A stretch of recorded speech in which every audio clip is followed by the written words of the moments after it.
धन्यवाद विशाल. खरं तर सकाळपासून अनेक घडामोडी घडलेल्या आहेत, त्या सविस्तर आपल्याला पुढच्या बुलेटिनमध्ये बघायच्यात. लाडक्या बहिणींसाठी सुद्धा एक महत्त्वाची बातमी समोर येते, त्यामुळे सगळ्या बातम्या आपण सविस्तर बघणार आहोत. त्यापूर्वी बघूया हेडलाईन्स.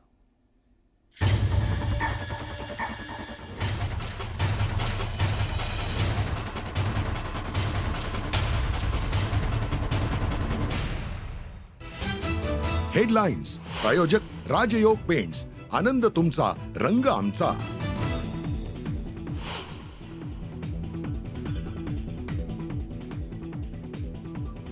संतोष देशमुख हत्या प्रकरणातील 3 आरोपी फरार घोषित. सुदर्शन घुले, कृष्णा आंधळे आणि सुधीर सांगळे वॉन्टेड.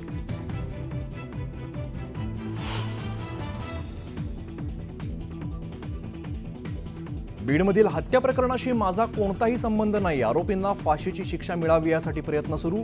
आरोपांवरती धनंजय मुंडेंचं स्पष्टीकरण.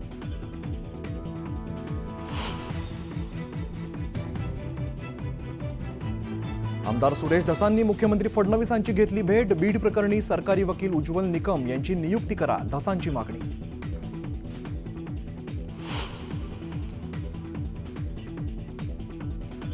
सरपंच संतोष देशमुख हत्या प्रकरणी तपासाला वेग. एसआयटीची टीम बीडच्या केजमध्ये दाखल. एसआयटी प्रमुख बसवराज तेलींकडून तपास सुरू.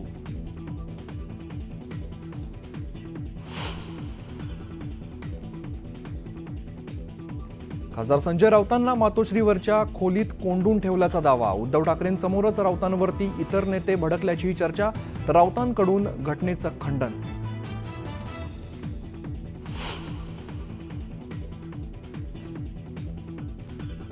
लाडक्या बहिणींसाठी मोठी बातमी. सरकार लाभार्थ्यांची फेर तपासणी करणार. शासन निर्णयात बदल न करता पडताळणी करणार. मंत्री आदिती तटकरे यांची माहिती.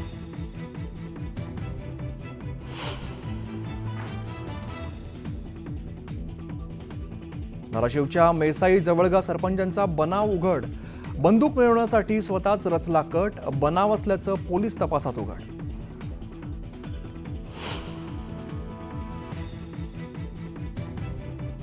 आता मंत्रालय झालं डिजिटल. प्रत्येकाला फेस आयडीद्वारे मिळणार प्रवेश. सुरक्षेच्या दृष्टीने महत्त्वाचा निर्णय.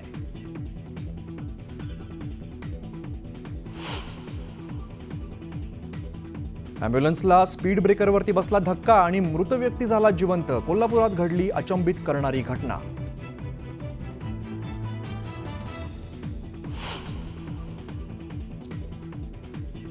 सिडनीतील 5व्या कसोटीतून रोहित शर्मा आऊट. जसप्रीत बुमराहकडे कर्णधार पदाची धुरा, सूत्रांची माहिती.